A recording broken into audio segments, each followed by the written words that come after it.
Shalom and welcome from near and far to our session, From Sinai to Outer Space, a Jewish Journey in Space. My name is Rachel Raz and I'm the executive producer of Space Torah, the forthcoming movie about the life of Jewish astronaut Dr. Jeff Hoffman and the Torah scroll he took with him to space and the community that was part of this phenomenal story. With us today on this call is astronaut Dr. Jeff Hoffman, Rabbi Shaul Osadchey, that was his spiritual leader over many, many years, Rabbi Gideon Essetz from Or Ami, where the Torah is still reside in Houston, Texas. Also a member from Or Ami and Shara Shalom in Houston. Family, my parents, my in-laws, my husband, my children, many of our friends in Israel, in the US and around the world, and many of our supporters that help us get so far in the making of the movie, and some of you that will help us get to the finish line very soon. We titled this session From Sinai to Outer Space as we are getting closer to the holiday of Shavuot. We're going to celebrate it in 2 weeks.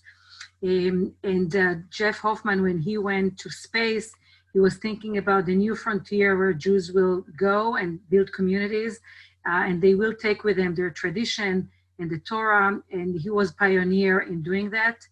And but today it's not just about the Torah, and it's not just about Sinai, but it's really about the community work. It wasn't just Jeff that was thinking about taking a Torah. It was his rabbi. The community purchased this Torah. And it's a fascinating story about how this community story, a story of a kehillah. So I'm delighted that you're all here with us today. I first met Jeff in 2016. He was giving a talk at the college, at Hebrew College, where I work. I work at the Graduate School of Jewish Education. And I heard that a Jewish astronaut is coming to talk. I never met an astronaut in my life, and I didn't know anything about Jeff. So I went there, and this lecture was full of surprises. First of all, I was surprised to hear that Jeff participated on 5 space missions. He also had a very impressive career as an astronaut. But then he started sharing also about his Jewish journey that involved taking different objects and celebrating many holidays in space. He showed a video of a Hanukkah in space. He spoke about Passover in space. And then he showed us this 5 or 6 minutes video of him bringing a Torah scroll to space and reading from it during Shabbat. In some way, it reminded me like this big book club that we have, that every Shabbat Jews, wherever they are in the world, are sitting and reading from the same book, the Torah. And the entire time when I was listening to him, I was thinking in my head how wonderful it will be to share this story with educators that I work with my students, with children. So in the end of this presentation, I reached out to Jeff, and first of all, say thank you for everything that he shared, and I asked him, where can I find these videos, because I really wanted to share them.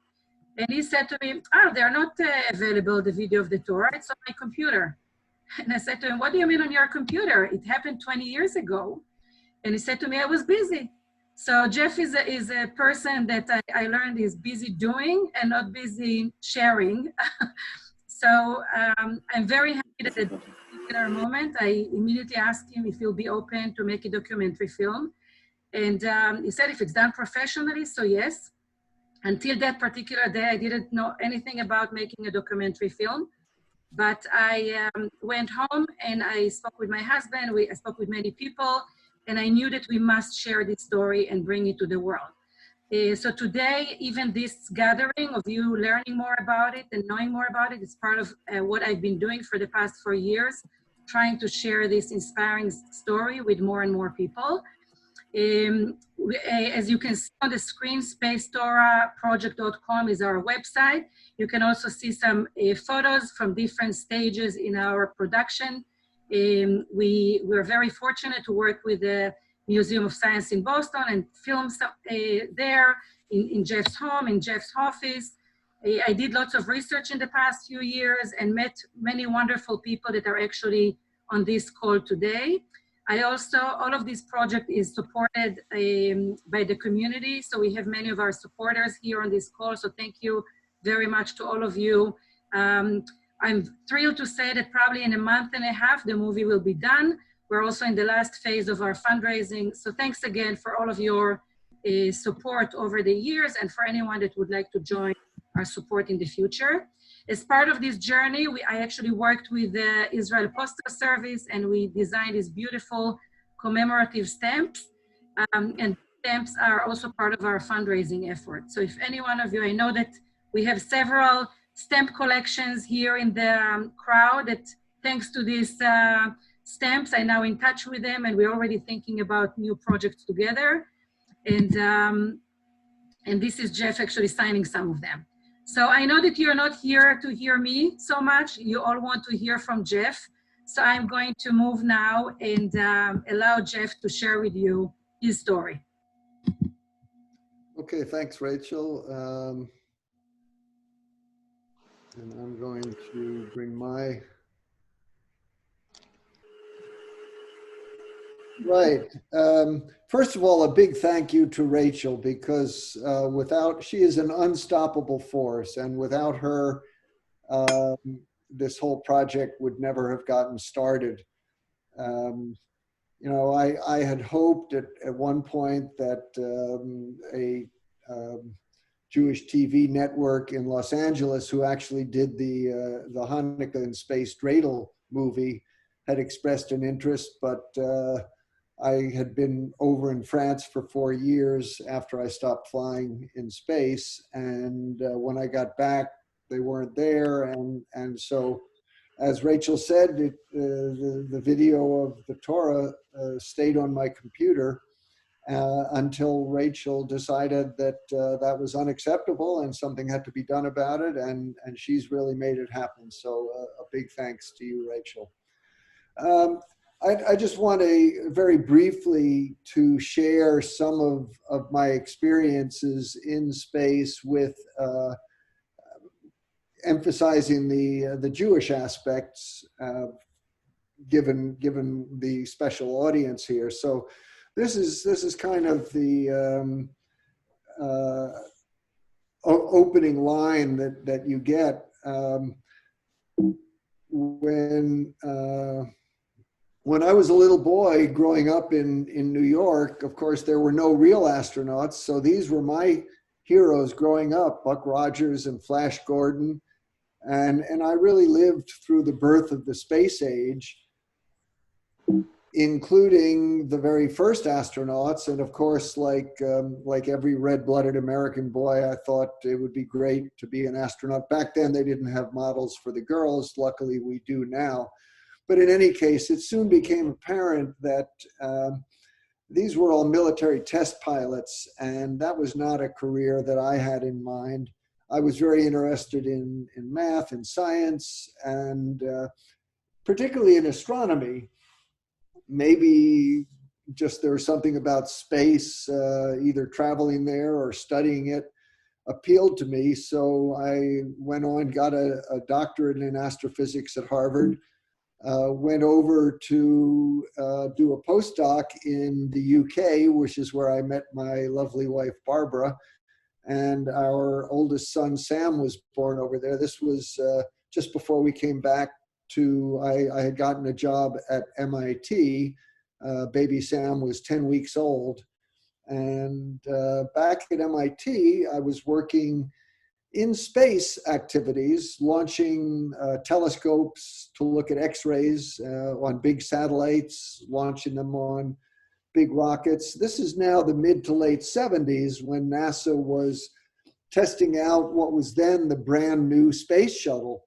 And the thing about the space shuttle was they had a crew of 7, but they only needed 2 pilots.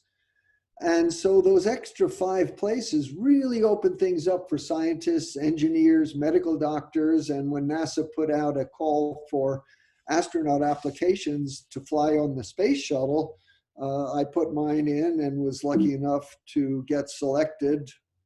Gosh, I look young then.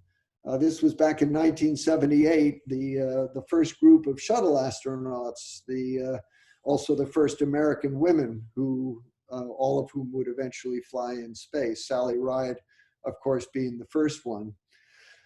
So despite not having signed up to be a military test pilot, we did learn a lot about flying in NASA's supersonic training jets. Of course, you have to wear an oxygen mask, and so I had to say goodbye to my beard at that point.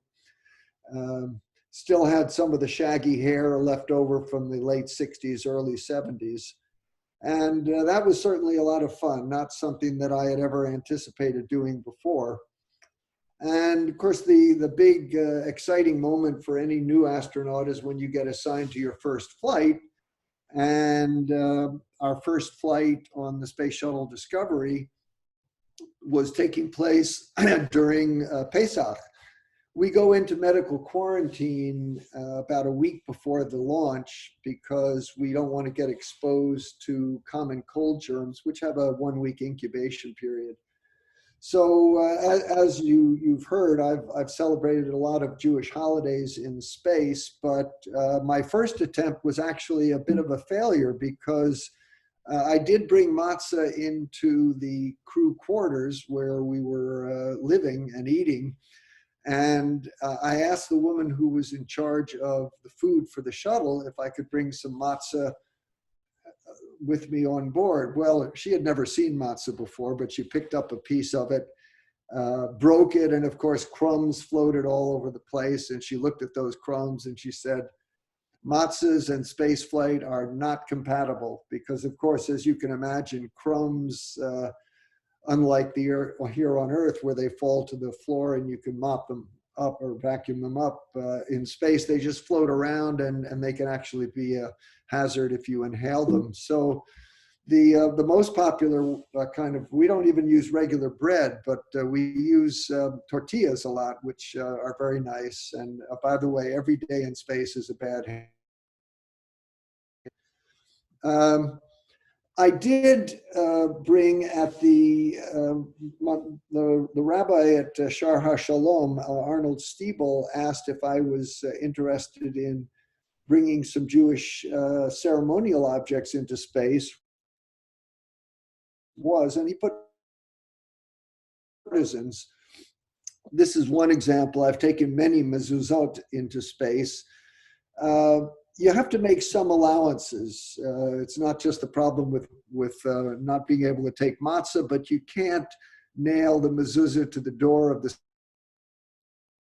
Be a good idea. So, like so many other things, we use Velcro, and I'm sure this would be there some sort of rabbinical allowance. Also took we had a materials artist actually made talisim for our two sons. The talisim themselves, to take both of them with me. So we removed the atarot, the little inscriptions. This one is for our youngest son,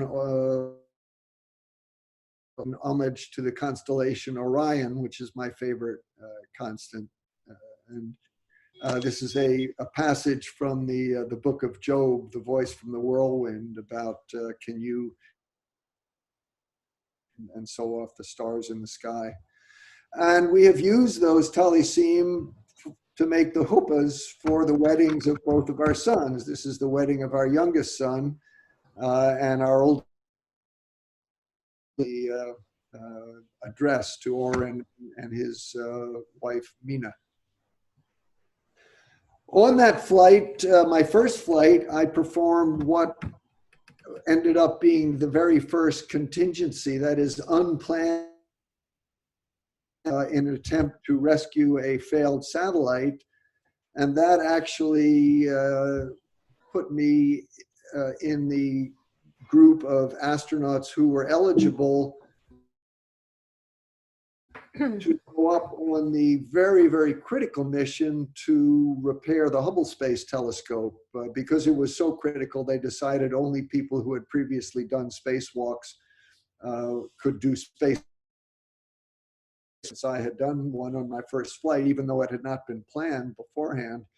I guess I did a good enough job that I got my union card, and here we are up with Hubble, suspended 400 miles Earth, really between heaven and earth. It's an extraordinary experience. And of course, we did fix the telescope, and it's gone on to become NASA's most rewriting astronomy textbooks, looking back out into the depths of the universe, like in this Hubble Deep Field. Don't have time to talk about astronomy here, but as a former astronomer, putting my two hands on the Hubble telescope up in space was the thrill of a lifetime. And that was during the holiday of Hanukkah. So I did bring a dreidel. One of them was for Rabbi Osadchey. At that point, we had moved from Clear Lake into downtown Houston and had joined Rabbi Shaul, the rabbi. I got from an artisan in Jerusalem this beautiful dreidel, 2 copies, and one now is in the possession of Shaul. Actually was spinning it to show some of my friends after we had finished all the repair of the telescope. We had a little bit of free time. It turned out that the camera was live, unbeknownst to me. So when Mission Control asked me what I was doing, I gave a little spiel about Hanukkah and the Festival of Lights. And that was picked up by a Jewish TV network, and they turned film, which I'm sure a lot of you have seen. If you haven't, just go on YouTube and look up dreidel in space, and you can see the whole ceremony. So then my fifth and final flight, the flight where finally Shaul Osadchey had been asking me for years if I was able to take a Torah into space.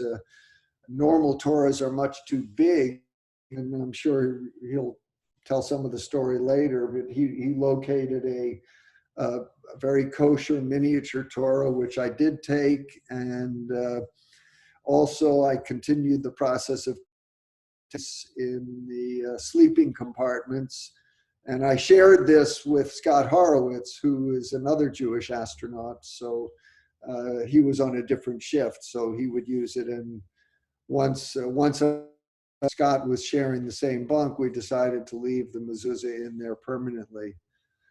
And I did make up a cue card with certain blessings that of a minion, so I didn't read the traditional blessings, but this is a picture of actually reading the Bereshit, the very beginning of the Torah, and this, of course, will form a critical part of the movement we talked about before. Just to finish up, there are about a year ago, the YIVO Institute for Jewish Research in New York put on Jews in Space, not just about me, but going back even to Jewish science fiction writers and Jewish scientists. But one part of the exhibit was facts that I had taken with me. You can see here the Tefillah Haderech, which was kindly given to me by members of the congregation, and which during the last Shabbat before I went into quarantine. This is the dreidel, the yod, which I used to read from the Torah, the mezuzah, a Kiddush cup, was not allowed, but, and this is a little traveling Hanukkah menorah, which again, I could not light it, but it was nice to have it with me. So, and the Torah itself is at Congregation Orami, whose rabbi, Gideon Estes, is with us today, and hopefully he'll be able to talk a little bit about how it's a living Torah, so it's continually an anniversary a few years ago, and it was lovely because the Torah was not just put into a museum for people to look at. It's used. The boys, their bar and bat mitzvahs, and because it's so small, anybody can be Hagba and Galila without, having to bear the weight of a full Torah. So that's basically a condensed version and some of the Jewish aspects of it. And so I'll wave goodbye here and turn it back over to Rachel, who can introduce some of the other guests that we have online. As I said, when I met Jeff in 2016, I was already inspired, but as the time passed and I digged in and I met more and more people, I realized how this story is even bigger. And what I managed to find was Rabbi Shaul Osadchey. And I think that we reunited you like after about 15 years or so. And, and I remember our first few phone came here and we met at my house first. And also I wanted to shout out that Rob Cooper, our production, one of our producers are here. So Rob, maybe you can wave, even though we have few pages and some people. But when Shaul came here, sat in my house, we were looking at some of his album and the stories start rolling. I understood even more the power of this story. And I remember she asked me to take a Torah and it was just like too big, I can't take a Torah. So it was wonderful to meet Shaul and find out his part of the story. So Shaul, I'm going to, and I also have, so when you're ready, I will share the item. Good. You need to unmute me. You are unmuted. You're good. I'm unmuted. Great. Well, it's a pleasure to be here and to see good friends and to be part of this really inspiring project. Back when Jeff was flying, it was so exciting to be able to give him different objects to take into space, because generally speaking, and I don't want to take away Jeff's famous line, but when you take an object into space, it becomes special because it's unlike other objects. It's been in space. It's been in a unique environment where very few other people or objects have been. So ultimately, taking the Torah into space was the symbol of Judaism that we aspired to share. And it was a bit of a challenge to find a Torah that would accommodate the weight requirements and size requirements that was allowed for Jeff to take into space. So Bobby and I went to New York in search of a miniature Torah, and we found one at Klein Brothers, and it was 7 inches long, and it was a fully kosher Torah. Pardon me. And one of the criteria for selecting a Torah was that it had to be usable. It had to be a living Torah. We didn't want a museum piece. The synagogue actually needed a Torah, so this was going to be something that would be a living part of the experience of the congregation. So I asked the scribe to send me by fax some copies of the various Torahs that he had in his possession. So I took one of the copies and I showed it to 6 or 7 kids who were young in the 8, 9 age range. And if they were able to read the fax, then it meant the Torah was clear enough and readable. And so a couple of the kids did do that, and we selected this one particular very beautiful scripted Torah, and that was one that went into space. It really was something that the congregation and the community really took phenomenal pride in, not only because it was our Torah that went into space first, but it was really an extension of the aspirations of the Jewish people, in a sense, to continue to be relevant and to be meaningful in new domains and new frontiers. And so it was just incredibly exciting. The launch itself was just an amazing opportunity to see up close the power of those rockets to launch into space, the shuttle. And we had many people from the congregation come to the launch, and that itself was a sort of a communal good wish for success for Jeff. And subsequently, we dedicated it, and people had an opportunity to complete the Torah by filling in a letter with the scribe. It was a wonderful dedication ceremony, and it's been used as a symbol of the future of our extension of Judaism into the future. So it's a wonderful reflection on Jeff's commitment to Judaism and his own foresight in being part of this. Shaul, I have the facts. Oh, yes. That was incredible. So at the time, faxes were the mode of communication, but to get a fax from space was very surrealistic. And we got this fax, and it was just, everybody was elated and just smiles on receiving such a communication from space. It was just an amazing moment, and we were so thrilled and just excited to get that communication. Who would have ever thought that we would be able to actually have some communication from a shuttle? So yeah, that was pretty amazing. There they are. I remember them. Oh, well, this was a great technological advantage space program. I mean, back on my first space flights, the only way we could communicate with the ground was just by talking or sending down a TV image. But by the time of my fifth and final flight in the mid-90s, we had laptop computers on board, and of course, with a laptop, you can make a fax, and so we had that. Nowadays, on the space station, they basically have an internet phone that you can pick up and talk to anyone anywhere in the world, but we didn't have that back in the shuttle days. But we did finally get the fax capability. Mm-hmm. And if people can't really read it, first of all, we didn't know about these facts until we met with Shaul, and he mentioned these facts, so then we found it. But on the other side, it says, I read the Torah this evening in the nighttime, in the right time, Shabbat morning in Jerusalem, evening in Houston. I have it on TV to show to the folks back home. Tell them thanks for making it possible to carry the Torah on board.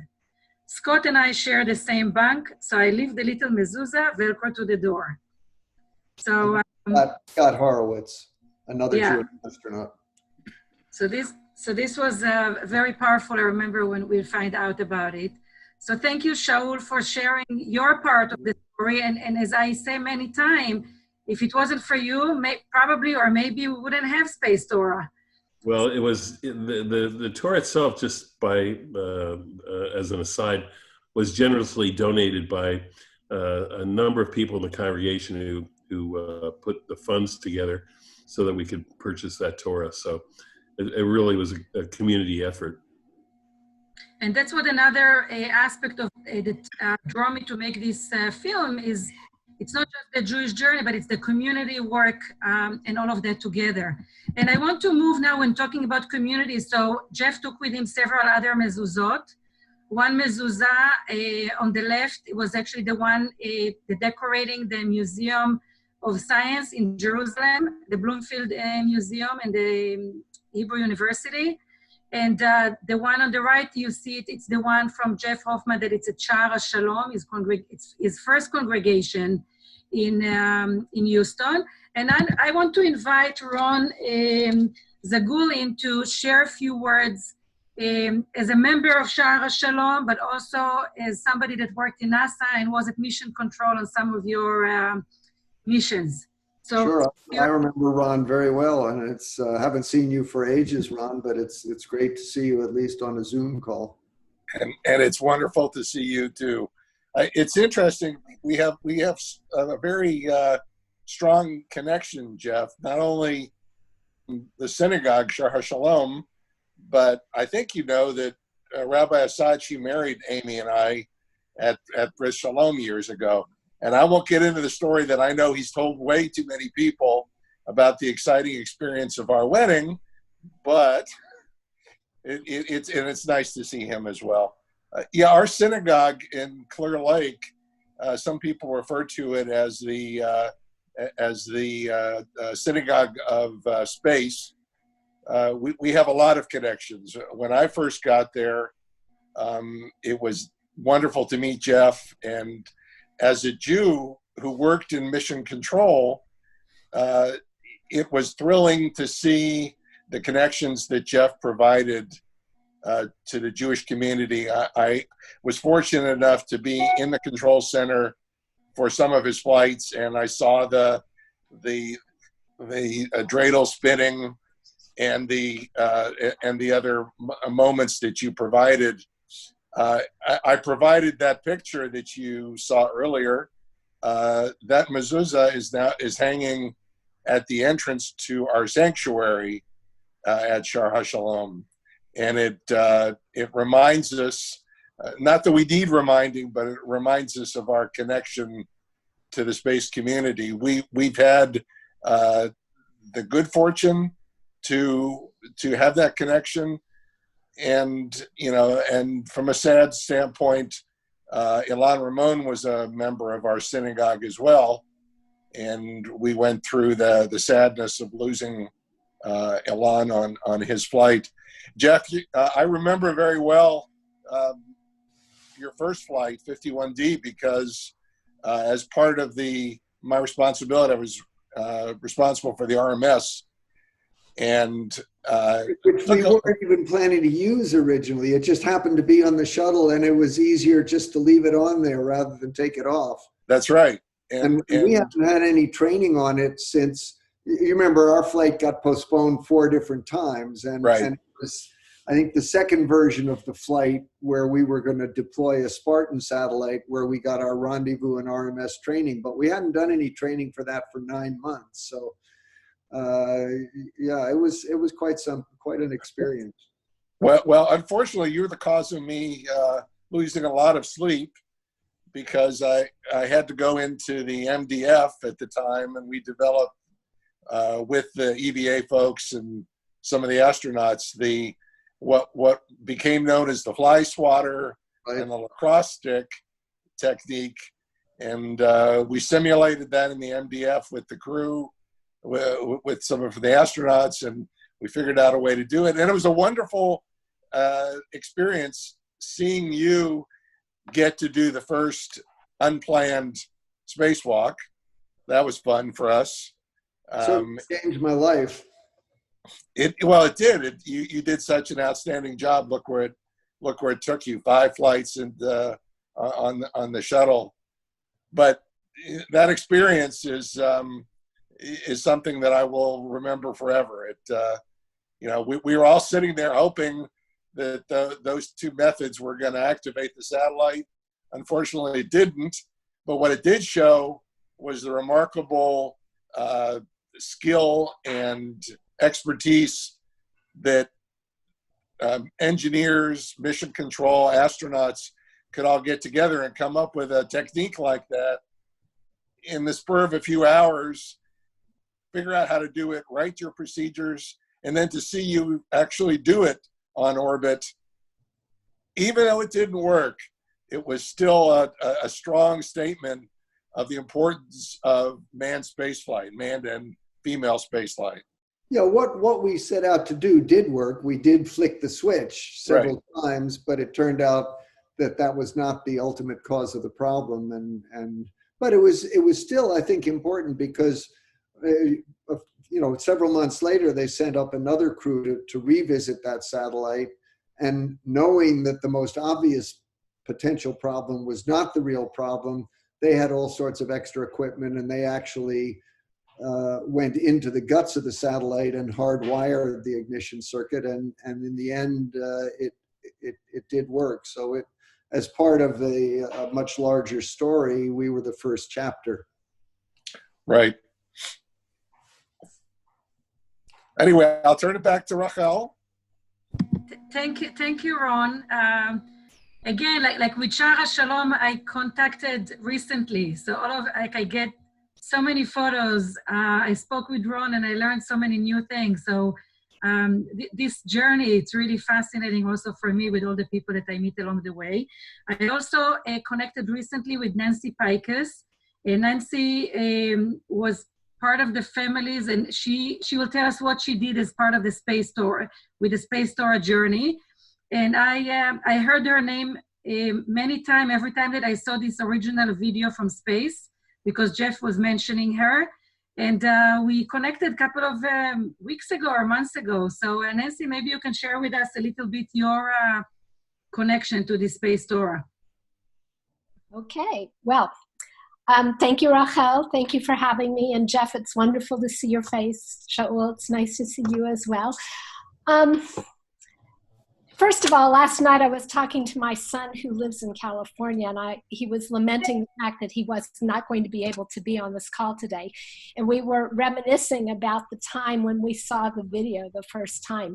And he said to me, Mom, it's like, that makes you a superstar. Your name was mentioned in space. And so, Jeff, thank you for elevating me to that status. So, I was part of the congregation when we bought the Sefer Torah, and my children, all three of them, read from the Sefer Torah as part of their B'nai Mitzvah, and I will tell you a story about that in a moment. But Shaul called me one day and asked me, I think it was Shaul, it might have been Jeff, and asked me if I would be able to make something for them that would go into space, that would hold the Torah scroll while it was in space. And I was sort of known in the congregation as the woman who liked to sew, and a lot of my handicrafts are around the congregation still today. And I said, sure, that would be wonderful. I would be happy to do that. And so Jeff and Barbara came over one night and sat in our living room and talked. I had made a little sack for the Torah scroll. And it turns out I made it too small. But Jeff said, oh, but this will be perfect for me to hold the cloth, the sheet of parchment that's going to go with me in my personal belongings. But we needed to make I needed to make on the fly right then another little bag for the rest of the Torah scroll that was going to be kept in the storage in the cargo hold. So I made two little silk bags out of a piece of fabric that I had used to make a dress for myself. So it was a beautiful blue and lavender stripes, and it just seemed like it was the right color to dress the Torah, and it was fine fabric, it was silk, so it felt like it was honoring the Torah scroll. Not years later, but later when after the scroll came back to Earth. And what I don't think people understand is that the scroll did not go into space with the Atzei Chaim, with the wooden rollers. It was just the Torah parchment that went into space. And so that was what I was making the sack for. When we came back, when the scroll came back and it was assembled into the kind of Torah scroll that we know today, I took the silk that had gone into space, and I made it into a hagura, the belt that holds the Torah. And in 1996, my friend Rhoda Goldberg and I went to Israel for a CAGE conference, a Jewish Educators Conference. And while we were there, we bought the little buckle that I later sewed onto the hagura. It required some ingenuity because it didn't have two parts. We had to figure out how to thread the hagura through.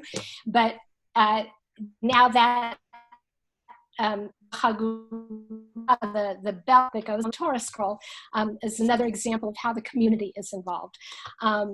So the story I wanted to tell about my children in the B'nai Mitzvah. My daughter became a bat mitzvah on the Shabbat before Purim in 1999.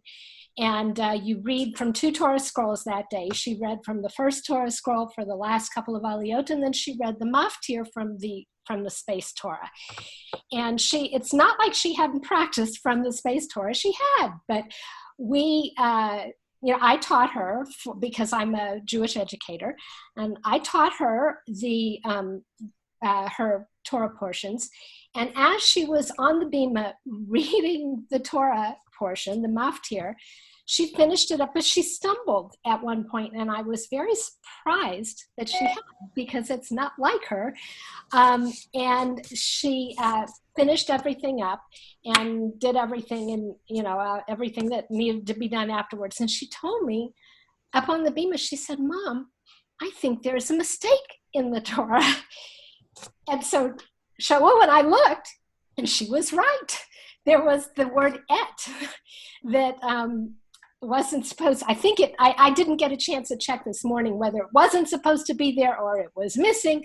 But the word "et," which has no translation in English, but there was a problem with it.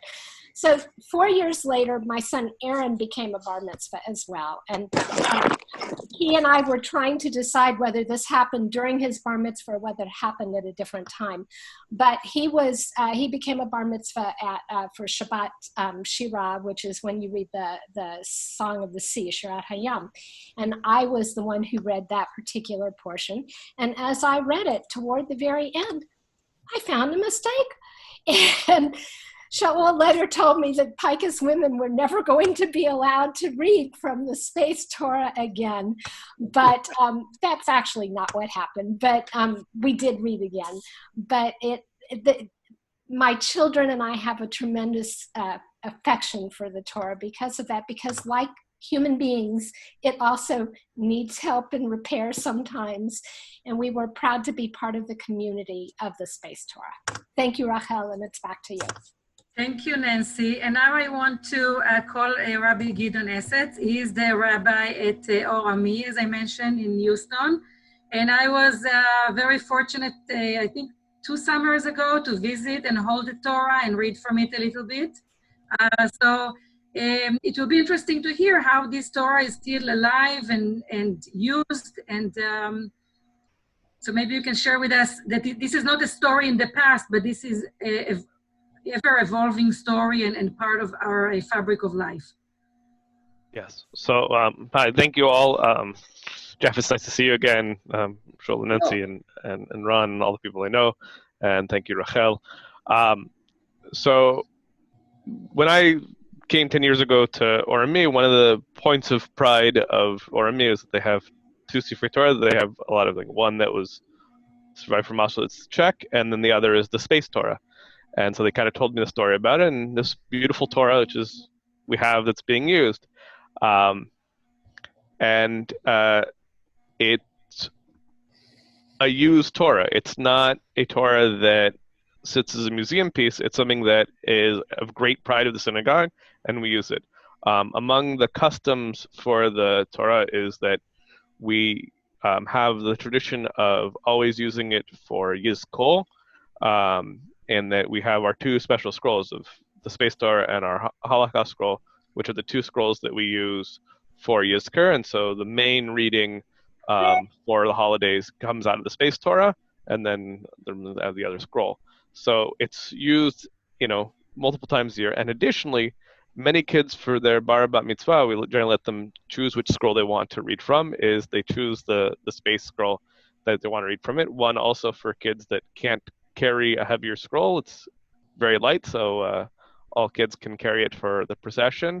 But also, it's this great pride to be able to use, and people really get a kick out of being able to use it, and really it connects them to thinking of things beyond themselves, which is a really nice thing to see. Another great way that it's been used is our synagogue is very active in our chapter and region of USY, and when there have been conventions hosted in Houston, the last few conventions when we've had regionals a few times, one time at a hotel near Or Ami, we brought the space scroll to be used for U.S. wires to be used at the regional convention, and for a couple of years when conventions have been over at Shar Shalom, at a hotel near Shar Shalom in Clear Lake, I've brought the Torah down for their Torah reading days for them to use at their convention. So it's something that is of great pride and is particularly resonant among youth. One of the new additions of decorations for the Space Torah that happened to mark the 20th anniversary when Jeff came and we honored him and the Challenger Center with a gala, is that we had two members who commissioned the filials, the Rimonim, for the Space Torah to be little space shuttles. And so they look like space shuttles with the booster rockets kind of on the back that you can see from the picture of the Space Torah that was commissioned by Elaine and Myron Hoffman in honor of the 20th anniversary and for as their gift to the synagogue, which is a really nice thing. So those were bespoke, made of sterling silver to kind of add a little special touch to the Space Torah. But it really is used in our congregation. It's something that Orami takes great pride in, and others of our members made a special rack. Brian Perlmutter, in memory of him and his wife's parents, they made a special stand for it so that it's the center of our ark. And so when the ark's open, your eye draws face to the Space Torah, which is held kind of in the middle. So it's a really special thing, and it's something that we greatly appreciate the honor and take seriously of holding this kind of sacred treasure to really be a living piece, not a museum piece, but a living piece of our tradition of the reminder that we're kind of beyond. And I think it's something very nice. Back to you, Rachel. Thank you very much. We have two more people sharing something. If you have any connection to the Torah or to Jeff and you want to put in the chat box, please do so. We are going to try to keep our time. Now we have 10 more minutes for these sessions. I want to make sure that we are aware of our time. I want to invite Greg Phillipson. We connected recently thanks to the STEMP journey. Greg, I'm going to just do a screen share. Greg is a fabulous collector. He has amazing collection of World War II and also amazing collection of astronauts. But one of his collection is actually a collection of Jeff Hoffman. So I put on this, he sent me several things, and actually on this page I put some of items. And he's going to share one item that I chose for today because he can probably speak about each one of them very long. So Greg, your turn. Thank you, Rachel. This is a real honor, Jeff, to be on a call and to meet you, albeit the internet. My wife and I are very serious collectors on many, many different Jewish-related topics. One of the ones we're probably most noted for is our Holocaust collection and our Jewish military collection. But we try to collect things that really weave Jewish American life into a way where we can present things to the public in general on how important the Jewish contributions are to American society and to the world. And I speak internationally on several different topics, but one of the things we thought that was really important was talking about Jewish astronauts in general. And sadly, what most people know about Jewish astronauts are Judy Resnick from the Challenger fatal flight, and also Ilan Ramon, the famous Israeli astronaut, the first Israeli astronaut, and the STS-107 Columbia mission. And as many of you know, there was a Torah and a beautiful piece of original artwork that Yad Vashem sent up on that mission from a young man who perished in the Holocaust named Peter Gims, and his famous moonscape drawing unfortunately was lost along with the shuttle and its crew. But what's really beautiful about Jeff and his story is that it's all positive, and it's really taking a Torah. And as my wife and I are in the possession of our own family, a kosher Sefer Torah, that's, again, as the rabbi said, it's with some youth at the University of Texas. We live in Austin. All these things are so important to Jewish life and getting the story of Jewish life out to the public in general. So in our collection, we collect many, many Jewish astronauts. And I think many people, maybe perhaps not you, Jeff, but many people would be in awe at how many Jewish astronauts there really were early in the space shuttle program, and also in currently it's serving. And this particular piece of philatelic material is really very interesting. I had this in the collection when it's kind of b'sheret how Rachel and I came together. It was through Gary Goodman in the UK, who puts out a Jewish Judaic stamp collecting newsletter every month. I ran across the stamps that were being offered as part of a fundraiser, and I reached out to Rachel about that. And anyway, so I had this in my possession. And what this is, it's in Titusville, Florida, which is obviously a very connected area to the space program. It's put out by a Jewish service organization called B'nai B'rith. And B'nai B'rith, for many, many years, had a philatelic or stamp collecting segment. And this particular, it's called a first day cover of celebrating, the post office put out in the night, celebrating the century of the 1980s. It was, they put one out for each decade. And on this particular one, there's the famous Jeff Hoffman NASA portrait, and it talks about him taking the Torah and reading from the Torah in space.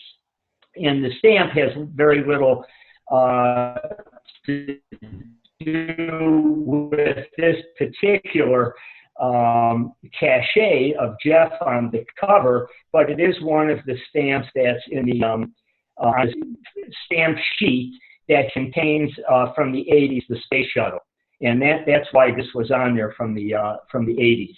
So it's a very relevant piece of historical information from a Jeff. It talks a little bit about Jeff, and of course reading the Torah.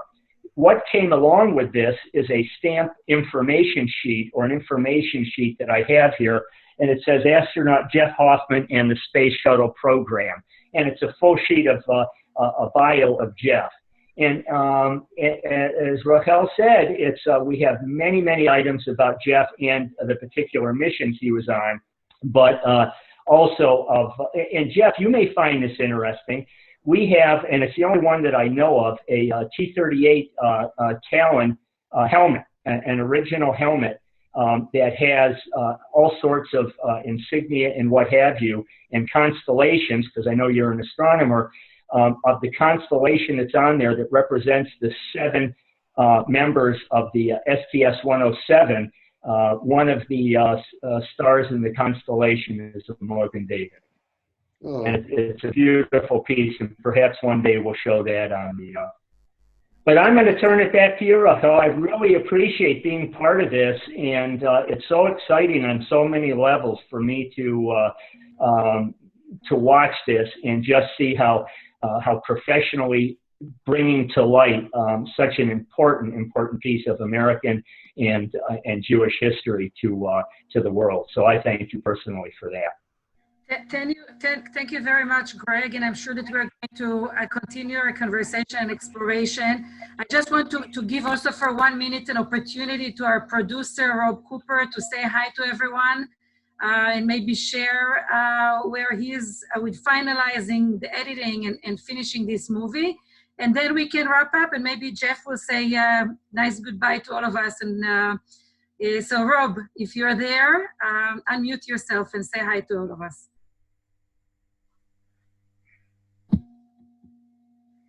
Rob Cooper? Okay, am I unmuted? Yes. Yes.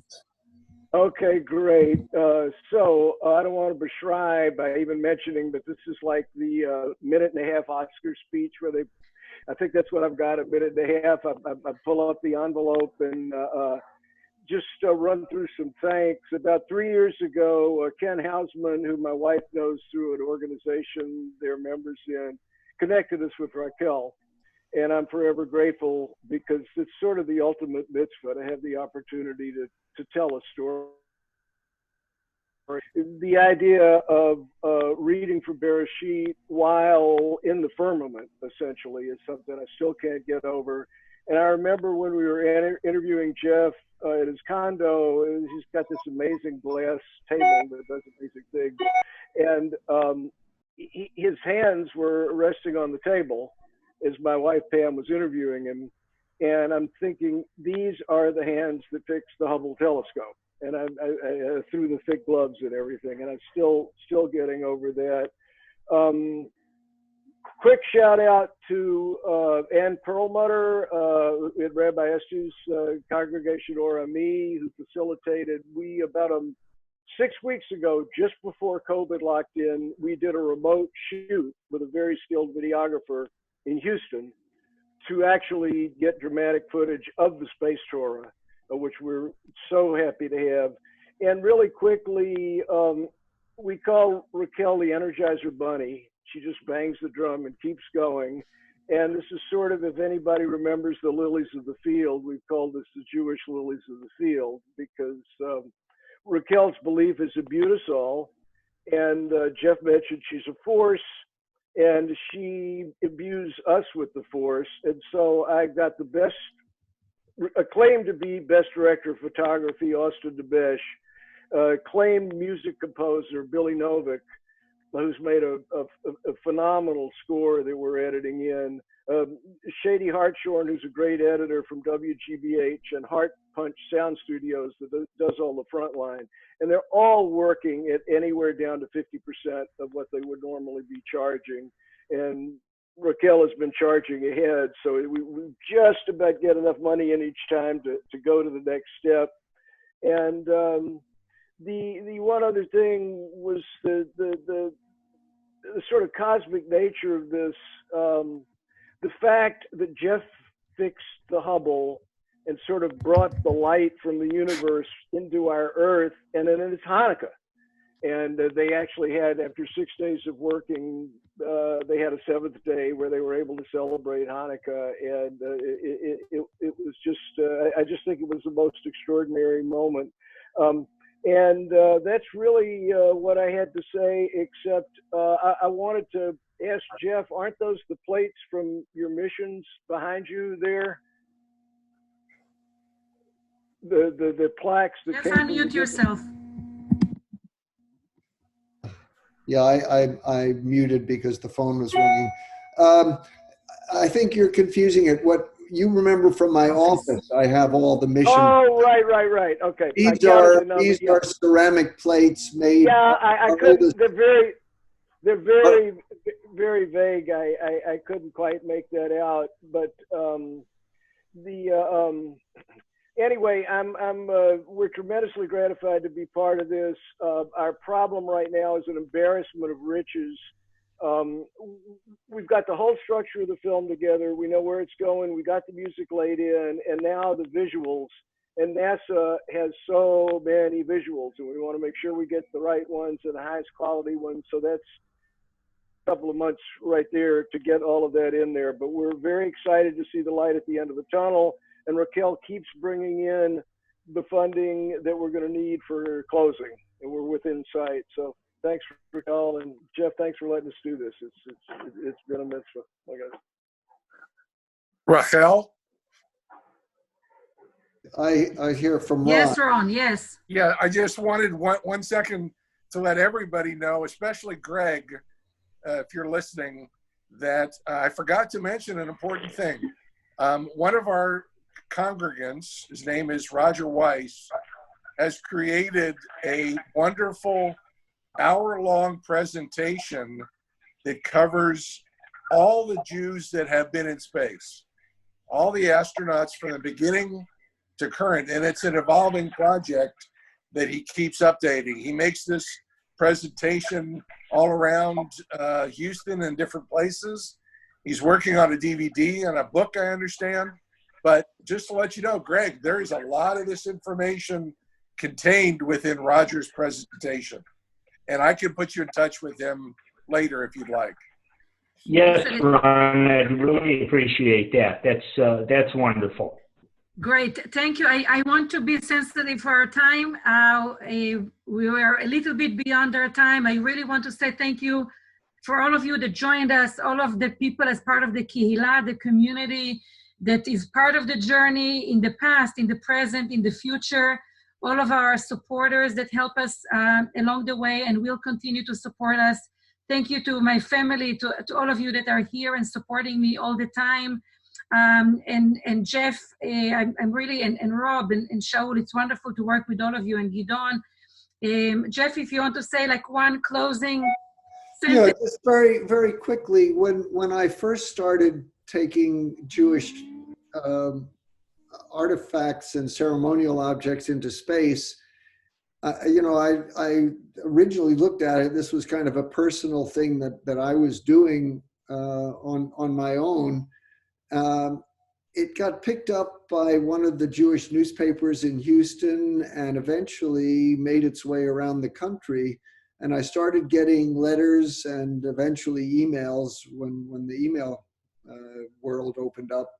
And I realized that it actually had a significance for Jews all over, which really made me happy. And I think the fact that so many people have tuned in today to look at this confirms that this idea of the spread of Judaism beyond just the surface of the earth is something that many people relate to and are excited about and interested in. So I'm delighted that all of you joined us today, and we're all waiting with bated breath to see the film, which will be coming out hopefully in a couple of months. So thanks to Rachel, Rob, and all the film crew, and thanks to all of you for coming in and sharing this event today. Shalom.